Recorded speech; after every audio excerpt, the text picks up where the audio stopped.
Good morning, Steve Goody speaking. Hey listen, I do a lot of work in the Lower Hutt property market. I'm famous for it. I work in Lower Hutt, some in Parapara-Umu, some in Porirua, some in Wellington, but mainly I stick to Lower and Upper Hutt. I don't know if you've noticed in the last few months, but on Trade Me, the average number of listings has dropped massively through the winter. Normally it sits around 350 listings in Lower Hutt. At its peak, at the very bottom of its dropped cycle, there was 222 properties for sale in Lower Hutt. It's just now come back to around the 250 mark. What does that mean for you in the property market? What does it mean if you're out there looking for a decent buy, or looking for as a first home buyer even? There's nothing out there for sale. If you imagine those 220 properties, an awful lot of those are empty sections, some of them are apartments, some of them are in the plus $1 million range. What it basically means is there's about 100 real actual properties out there. So what does that do to the marketplace when there's the same number of buyers going through those properties? It means that every open home you have, there's 30 people there. It means every open home you have to line up to get into that bedroom down the hallway. It means that there's just so many people fighting over the same properties. Now, I saw this about 2 or 3 years ago, and it was the predecessor to a big healthy lift in property values. The interesting thing in Lower Hutt is we've just had that lift in values. The market in Lower Hutt is actually going up. It is still interesting to try and get funding and finance, but it can be done.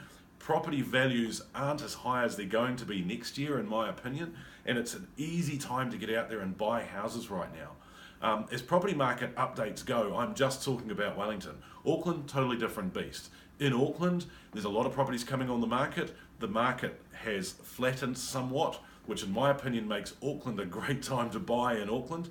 But in Wellington, it's a great time to trade in Wellington, and it's a great time to look for cash flow down here.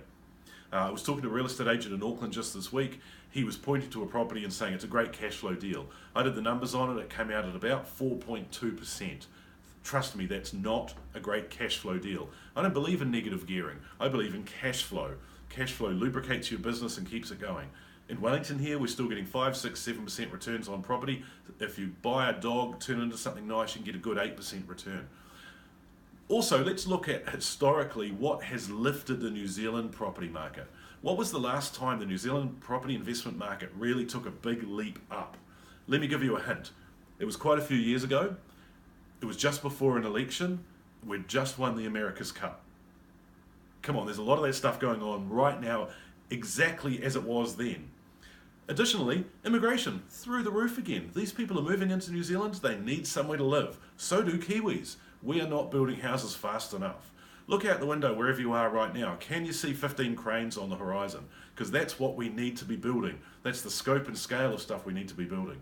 All I can see in New Zealand at the moment is rosy futures. I think in the next couple of years, the property market will continue to pick up really, really nicely, but I also think lending will become easier. We've become a marketplace where we are prepared to borrow money to buy housing, and I think that's a great thing.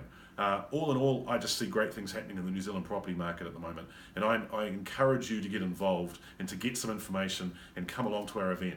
We're doing the Property Masters event on the 1st of October this year, 2017, in Wellington CBD. It's going to be a full day of great content. I look forward to catching you there. Thanks very much.